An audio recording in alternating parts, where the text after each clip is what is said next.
Breast cancer आदमियों में भी हो सकता है। ब्रेस्ट कैंसर आज की डेट में 20 और 30 साल की महिलाओं में भी देखा जाता है। डॉक्टर साहब, मेरी फैमिली में तो ऐसी कोई हिस्ट्री थी नहीं, तो मुझे ये कैंसर कैसे हो सकता है? कि ब्रा पहनने से कैंसर हो सकता है। खतरनाक होता है, एडवांस होता है, एग्रेसिव होता है। कितने % आदमियों में ब्रेस्ट कैंसर हो सकता है? सावधान रहना चाहिए, क्योंकि हर मेल में कुछ पार्ट ऑफ ब्रेस्ट टिश्यू जरूर रहता है जो कि डोरमेंट है। नमस्कार दोस्तों, मेरा नाम डॉक्टर सुहास कीर्ति सिंगला है और मैं कैंसर स्पेशलिस्ट, मेडिकल ऑन्कोलॉजिस्ट, जो कि मेनली कैंसर की दवाइयों और उसकी प्लानिंग के साथ डील करते हैं। आज की डेट में अगर हम बात करें तो ब्रेस्ट कैंसर देश दुनिया में होने वाला सबसे कॉमन कैंसर है, पर आज भी समाज में उससे रिलेटेड बहुत सी भ्रांतियां चल रही हैं और बहुत देर से चली भी आ रही हैं। मैं आज उन्हीं भ्रांतियों के बारे में कुछ बात करूंगा।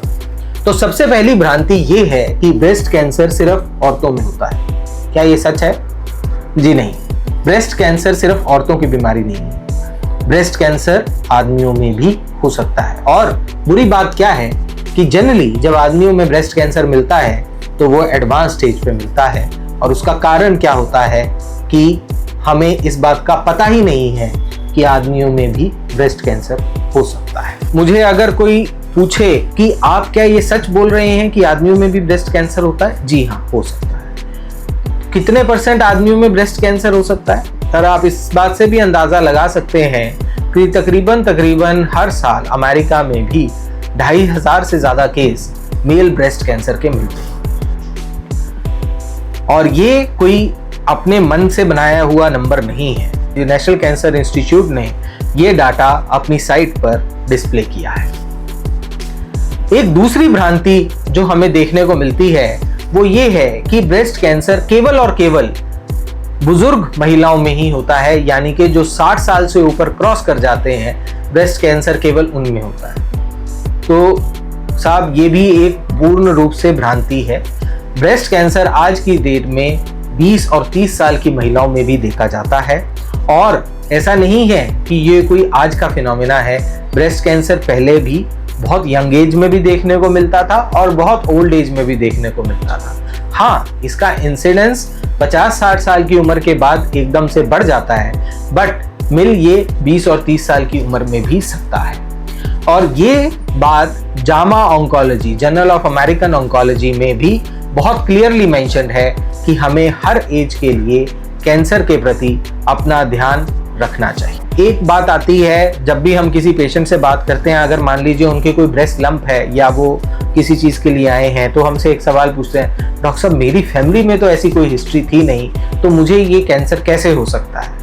इसको हम वैसे आम तौर पर डिनायल फेज बोलते हैं, बट ये हमें बहुत ही कॉमनली एनकाउंटर करने को क्वेश्चन मिलता है। पर ये एक भ्रांति है कि कैंसर अगर आपके परिवार में होगा तो ही आप कैंसर ग्रस्त हो सकते हैं।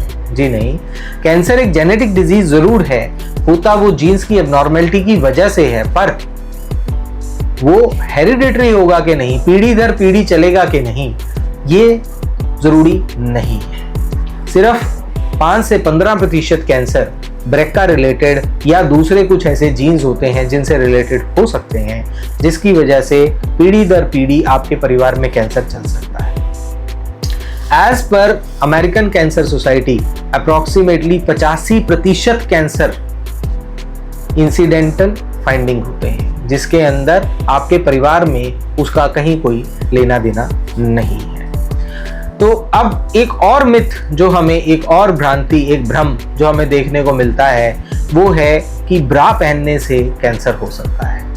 अंडर वायर ब्रा या विदाउट वायर ब्रा, इससे फर्क नहीं पड़ता है और ब्रा पहनने से कैंसर नहीं होता है। अमेरिकन कैंसर सोसाइटी इस पे एक पूरी स्टडी कंडक्ट कर चुकी है और उसके अंदर उन्होंने इस भ्रांति को पूर्ण रूप से खारिज किया है। 5वां कि ब्रेस्ट कैंसर में हमेशा किसी ना किसी प्रकार का कोई गांठ या कोई लंप मिलना बहुत जरूरी है। ऐसा नहीं है।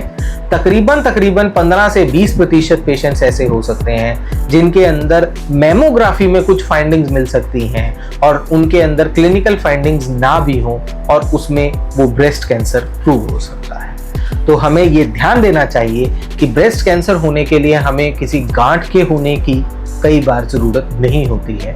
तो जो हम कहते हैं 40 साल या 45 साल की उम्र के बाद हर फीमेल को सालाना तौर पर अपनी मैमोग्राफी करानी चाहिए, वो डाटा कहीं ना कहीं यहाँ से ही ड्राइव होता है। उसका कारण, उसका बेस कहीं ना कहीं यहीं से ही बनता है। तो अगर मैं सारी बातचीत को एक साथ करना चाहूँ तो मैं ये कहना चाहूँगा कि भ्रांतियाँ तो बहुत हैं, पर उन भ्रांतियों से भ्रमित होने की जगह अगर हम फैक्ट्स के साथ चलें तो हम बहुत बार कैंसर से बच भी सकते हैं और उससे आराम से लड़ भी सकते हैं। जैसे मेल ब्रेस्ट कैंसर, इसको हम बहुत ही हल्के में लेते हैं, but male breast cancer usually खतरनाक होता है, एडवांस्ड होता है, एग्रेसिव होता है। तो इसलिए मेल्स को भी आपको अपने चेस्ट को लेके सावधान रहना चाहिए, क्योंकि हर मेल में कुछ पार्ट ऑफ ब्रेस्ट टिश्यू जरूर रहता है जो कि डोरमेंट है।